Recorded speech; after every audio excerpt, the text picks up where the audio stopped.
ভারতের তরফ থেকে বাংলাদেশে জঙ্গি উত্থান কিংবা ধরেন ইসলামিস্ট মিলিশিয়াদের তৎপরতা নিয়ে কোন রকম কি উদ্বেগ জানানো হয়েছে? আমার মনে হয় নিশ্চয়ই কিছু না কিছু চ্যানেলে জানানো হয়েছে। ডিজিএফআই এর সঙ্গে আমাদের যারা ইন্টেলিজেন্সের লোকজন আছে তাদের একটা লং স্ট্যান্ডিং একটা রিলেশনশিপ আছে। Channels of communication with them, between them are open. আমার মনে হয় নিশ্চয়ই তারা এটা নিয়ে কথা বলছে। আমরা যেরকম ভাবে চিন্তিত, আপনাদেরও লোকেরা, কিছু লোকেরা তো অন্তত পক্ষে চিন্তিত। কিছু লোক হয়তো এটাকে গাছ হয়ে ঘুরে বেড়াচ্ছে বা ভাবছে this will disappear on its own, but the rest of them are seriously worried. কারণ you don't want to change your country, you don't want to change your, আপনি যেমনি বললেন প্রতিবেশীকে বদলানো যায় না, সেমনি দেশটাকেও তো বদলানো যায় না। দেশটাকে তো আপনি ছেড়ে দিয়ে অন্য দেশ হয়ে যেতে পারেন না। আপনি আমেরিকাতে চলে গেছেন, তবুও আপনার মনের মধ্যে বাংলাদেশের প্রাণটা কাঁদছে। তো ন্যাচারালি সবাই চাইবে বাংলাদেশের মঙ্গল হোক। যারা আপনার দেশে যারা একটা position of importance, position of power হোক। আপনি নিজে দেখুন আর্মি চিফ, আপনাদের আর্মি চিফ যে স্পিচটা দিয়েছিল, সেগুলো read between the line, see what he said. He said if আপনারা যদি এইভাবে নিজেদের মধ্যে যুদ্ধ করতে থাকেন, তাহলে পরে আপনাদের সোভারেনিটি উইল বি অ্যাট স্টেক। আমি আপনাদের ওয়ার্ন করছি, বারবার ওয়ার্ন করছি। এই কথাগুলো উনি বলেছিলেন। Maybe I am not exactly quoting him, but near about উনি এই কথাটা বলেছেন। তার একটা বিরাট মানে হয়। He has taken a very backseat role. উনি তো ইন্টারিম গভর্নমেন্টকে উনি বসিয়েছেন, কিন্তু উনি ব্যাকসিট রোল নিয়েছেন। I think he was acting very professionally. Bangladesh আর্মিকে দিয়ে উনি রাজত্ব করার চেষ্টা করেননি, উনি রাষ্ট্রপ্রধান হয়ে যাওয়ার চেষ্টা করেননি। He was very professional, very very professional to the point, but he want the politicians and the নতুন crop of আমলাস that you have, আপনাদের এখন বিভিন্ন রকমের অ্যাডভাইজার আছে, যাদের মানে বিভিন্ন রকমের হিস্ট্রি আছে, and সেই হিস্ট্রিগুলো আমরাই পোস্টে, বিভিন্ন ফেসবুক পোস্টে পড়ে পড়ে শুনি। এদেরকে ওয়ার্ন করেছে যে আপনারা যেটা করছেন that is not good for Bangladesh. Don't think about কি ইন্ডিয়ার কি সুবিধা হবে কি হবে না। আমাদের সুবিধা নিয়ে আমরা we will take care of our সুবিধা। I am sure our leaders will take care of it. You should be bothered about Bangladesh. The Yunus cabinet should be bothered about Bangladesh. এই মিলিটেন্টস গুলোকে ধরে বেড়ানো তো একটা মেজর কাজ। Instead of a witch hunt against Awami leaguers who might be কোথায় কে বসে আছে, কে কি করেছে, is meaningless. I mean, let the democratic process be energized.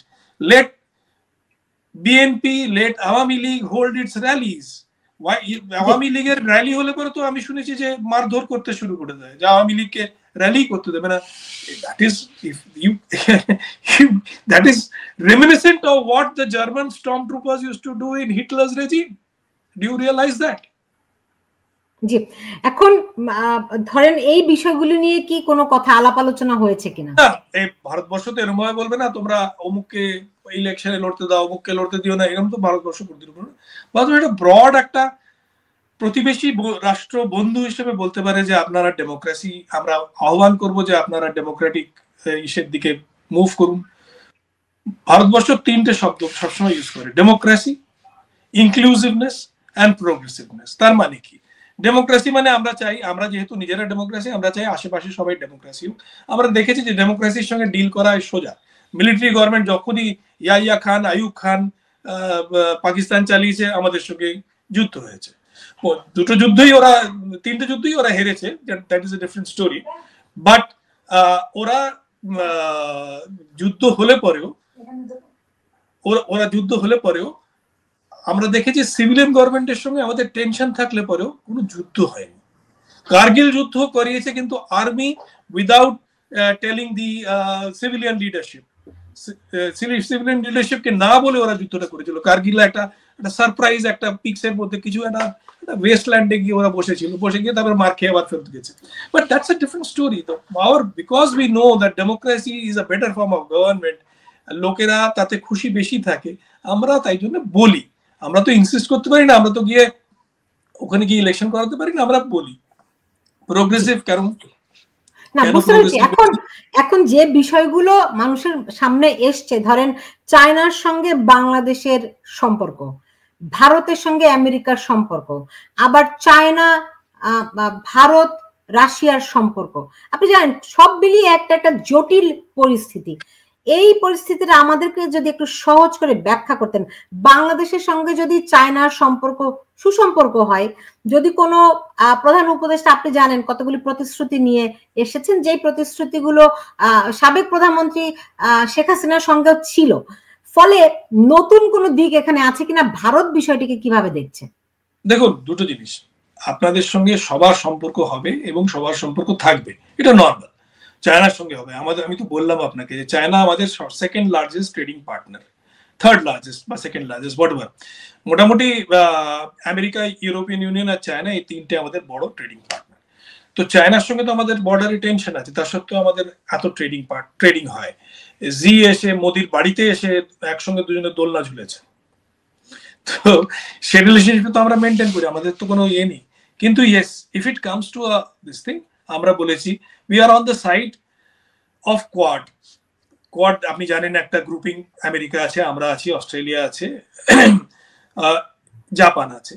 What do we say? আমরা বলি যে ফ্রিডম অফ নেভিগেশন থাকবে, সাউথ চায়না সি কারুর সম্পত্তি নয়। ইয়েস, আপনাদের একটা এক্সক্লুসিভ ইকোনমিক জোন আছে, that is fine, but otherwise there has to be freedom of navigation, যেটা চায়না মানতে রাজি নয়, এখন অব্দি তারা মানে না। কেন আমরা বলি ফ্রিডম অফ নেভিগেশন চাই? কারণ আমাদের সবার ব্যবসা জাপানের সঙ্গে আছে, সাউথ কোরিয়ার সঙ্গে আছে, সাইবেরিয়ার সঙ্গে আছে, রাশিয়া সাইবেরিয়া থেকে আমরা এলএনজি আনি, জাপানের সঙ্গে আমাদের বিশাল ব্যবসা আছে। তো সেখানে সেই সমুদ্র, যে সমুদ্র দিয়ে আমরা যাই কম পথে, সেই সমুদ্রটা অন্য কারোর যদি নিজস্ব সম্পত্তি হয়ে যায়, তাহলে আমাদের পক্ষে মুশকিল সেখান দিয়ে যাওয়া আসা করা। তো এটা কোনো ভুল কথা বলছি না আমরা, সেই কথাটা চায়নাও বুঝতে পারে। চায়নার নিজের একটা চিন্তাধারা আছে যে চায়নার জাহাজ সমুদ্র আমার সমুদ্র।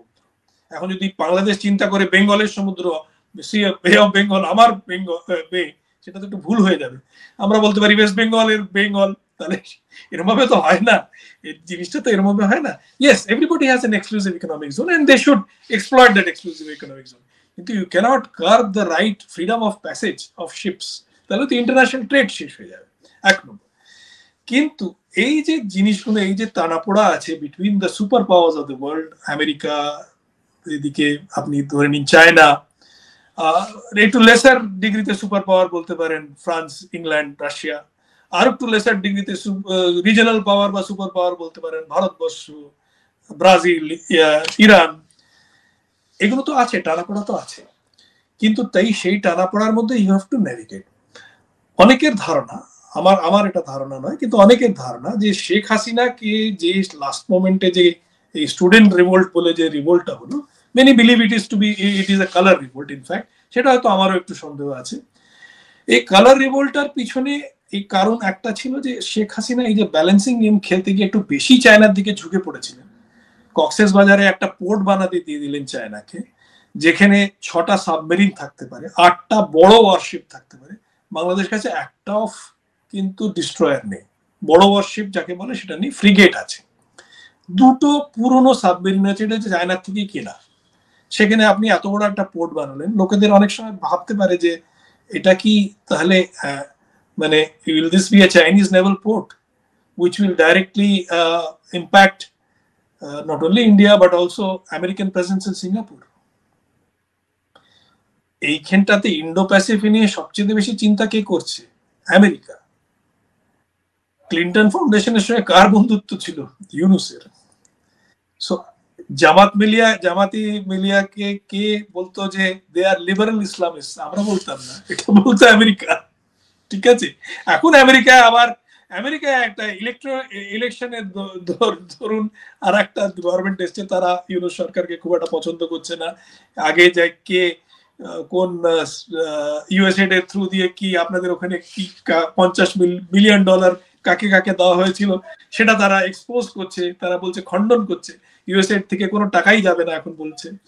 তো এই জিনিসগুলো তো দেখে হয়েছে। তো there is a strong lurking suspicion that the previous American administration might have been behind it. So, and that was probably, if that was so, then it would have been because Sheikh Hasina perhaps tilted too much towards China.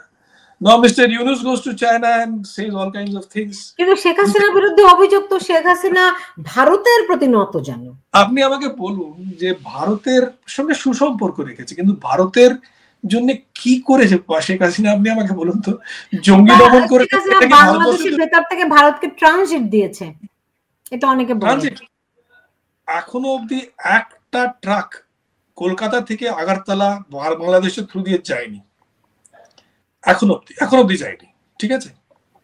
Sheikh হাসিনার সময়ও যায়নি। Chittagong port থেকে আমাদের exports এখন অবধি শুরু হয়নি, শেখ হাসিনার সময় হয়নি। উনি তো 15 বছর রাজত্ব করেছেন, হয়নি। হিসেব মতন হওয়া উচিত দুপক্ষের জন্য। 1965 যুদ্ধের আগে অবধি আপনারা ট্রেন ধরে লাহোর যেতে পারতেন এবং আমরা বাস বা ট্রেন ধরে আগরতলা যেতে পারতাম কলকাতা থেকে, বাংলাদেশের থ্রু দিয়ে। আপনারা বঙ্গবন্ধুর অসমাপ্ত আত্মজীবনীতে পড়েছি, বঙ্গবন্ধু নিজে গেছে। আচ্ছা, শুধু তাই নয়, যত চা আসামের ছিল সেগুলো চিটাগং পোর্ট দিয়ে যেত, এবং চিটাগং যে টি এক্সচেঞ্জ ছিল আমাদের, যেমনি নীলাট হাউস আছে কলকাতায়, সেইখানে সেটা অকশন হতো। তাতে রোজগারটা কার হতো? আমাদের না আপনাদের? ঠিক আছে, এটা বোঝার চেষ্টা করুন। This is a normal thing. আপনি জার্মান যে গুডস গুলো এক্সপোর্ট হয় সবকটা জার্মান পোর্ট দিয়ে যায় না, বেশিরভাগটা রটারড্যাম দিয়ে যায়, for various reasons. Rotterdam is a ফাস্টার, much more economical port.